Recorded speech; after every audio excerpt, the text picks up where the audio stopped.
Welcome back! I have a big ass screen there. This is not what I was expecting. So IGN posted a final preview for Evil West. Evil West is a game that was supposed to be out on September 20, but unfortunately got pushed up to November 22nd, which is the same day of Gungrave, which causes a little bit of problem, but I am excited nevertheless. For now, we're gonna go ahead and try to watch Evil West and be happy about that. The limited time I got to spend with a slice of flying wild hogs, Evil West felt almost like I was time traveling. A linear third-person action game with hidden collectibles and no side quests. Checkpoints that don't involve bonfires, open areas that double as combat arenas to crunch through enemies before moving on to do it again. They don't make them like this anymore, and a game like this really makes me wish they did. All right, so that opening statement that he said over there, it's very clearly that it's something good. There's something good on this game, and there's something that, because it's a totally brand new IP, I believe. So the premise of this game is usually you are a vampire hunter cowboy on the West, right? And that's why it's evil, it's West, there's a lot of magic going around, and you have Tesla-focused steampunk machinery attached to your arms and gauntlets for quick evasion and defenses. So this is a human, he just have tools. It seems like the game itself presents on a, okay, we're action story focused instead of, oh, this is a big ass role-playing game like pick up Red Dead Redemption, which is a very good game. I still haven't played the second one. Red Dead Redemption 1 was amazing, and at some point we're gonna get to the second one. But right now we're talking about Evil West. Evil West is what we have. So, I beat myself. So let's keep going and check what else, because he did touch a little bit on other stuff. And I love that he said that he just rather have him make him like this. Where the West is still wild, but also filled with vampires, you play as Jesse Rentier, star agent and heir apparent of the Rentier Institute. Like, if you look at this character model, he's moving in here, but when we change to gameplay, you'll see that arm right there has like weight, and every time you move, it carries you back. So everything is like, oh, you're like, it feels like it's heavy, and it's something that you actively have to go out of your way to use. I saw a shield which looked like a parry type of thing, which we'll talk about a little bit more, and then we'll take like he's talking a little bit about the story. The story, yeah, I don't know. I mean, like, gameplay is what is convincing me out of this game, because the combat seems fun.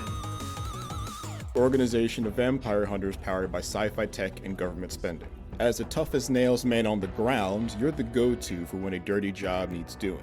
I'm gonna take it for a test drive. In the demo level I played, Funny that enough, job was recovering missing technology in a snowy mine.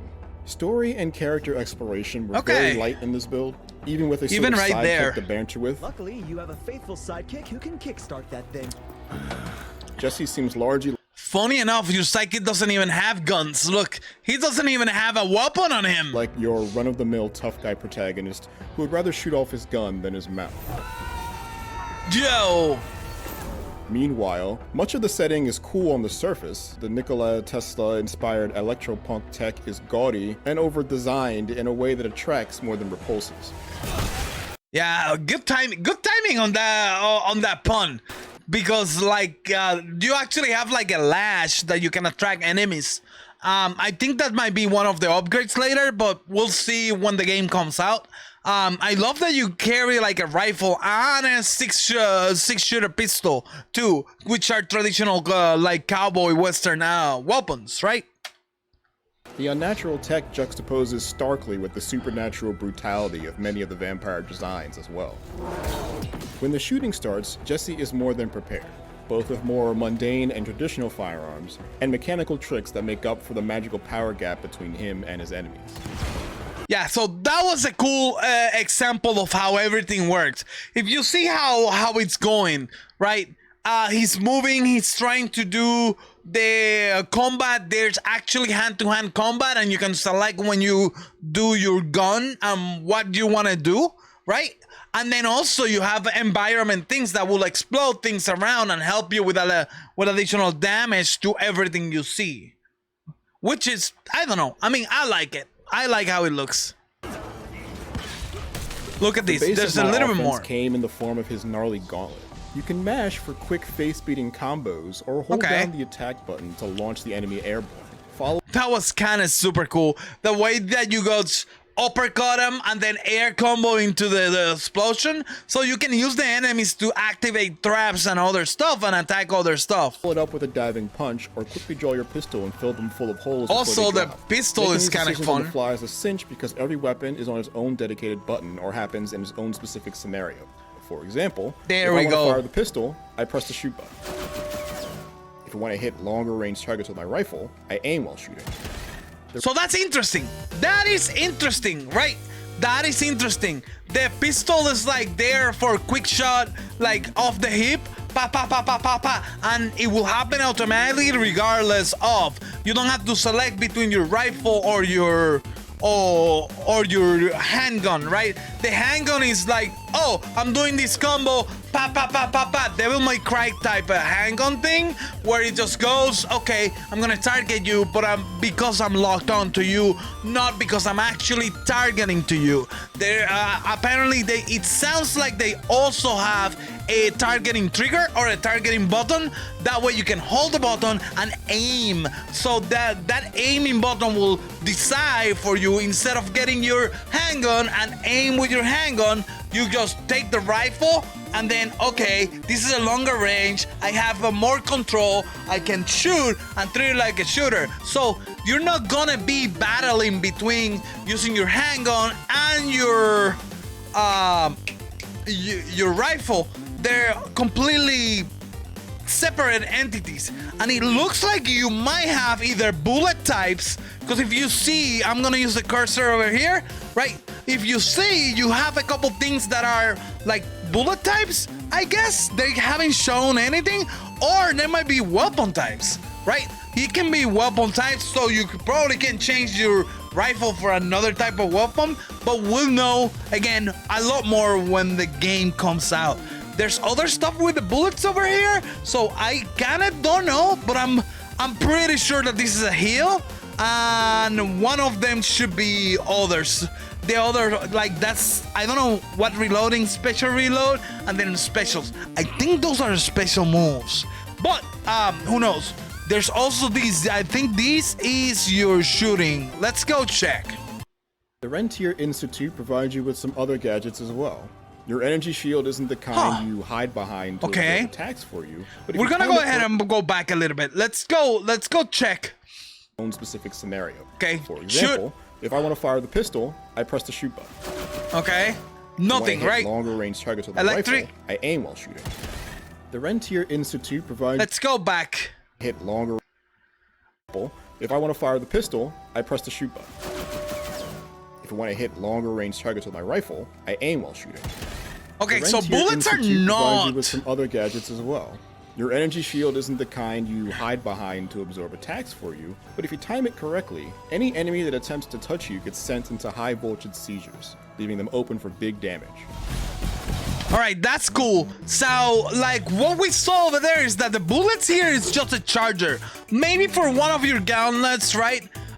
You might be charging for one of your gauntlets, and that way you will be interested in what they're doing, but it's not quite a bullet meter. So I don't see any bullet counter unless I'm not looking at the right place. There might be a situation where you have to reload. Like, for example, a 6-shooter is a 6-shooter, so it's just gonna throw you into a reload thing, but I didn't see where to count it. And we'll pay attention a little bit more to that. But it's cool. I totally agree and totally kinda, okay, that's less decision I need to do. The decision I need to do is what to use, how fast to use it, and how to combo into it, right? To have fun with it while I'm doing it, which is great. I love it. I love that. Instead of just me, okay, kind of managing the bullets because I want to have fun with this. This gameplay looks absolutely insane. The crippling rod can do the same, but to a whole slew of enemies at once. Outside of let's go back to the crippling rod. The crippling rod. That my friend looks like a handle for Castlevania whip. What's the name? I forgot. That's gonna kill me right now. What's the name of the Castlevania whip? Castlevania whip. The vampire killer, right? That looks like something that will be out of the vampire killer. Fudge. I forgot. I can't believe I had to search that. But that's interesting. That seems like it's a shocker and you can do it. Okay, let's read though.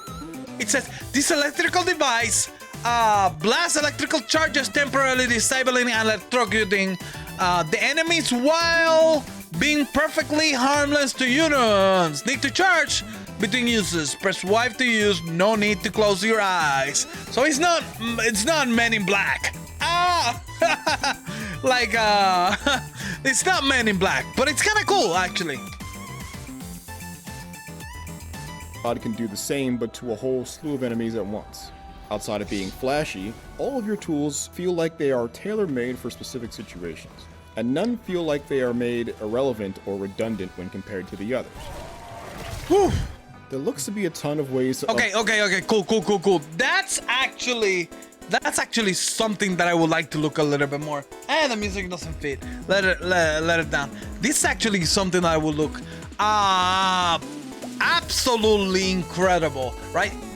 An electric upgrade for the robot is now available. So that's an electrical blaster, the electric augment version of the Reindeer revolver that deals more damage, can make bullets ricochet between enemies. Cool.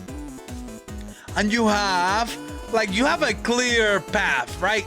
You say what you want to upgrade your own blade, and then the types of bullets. I don't know what is that. That seems like the belt.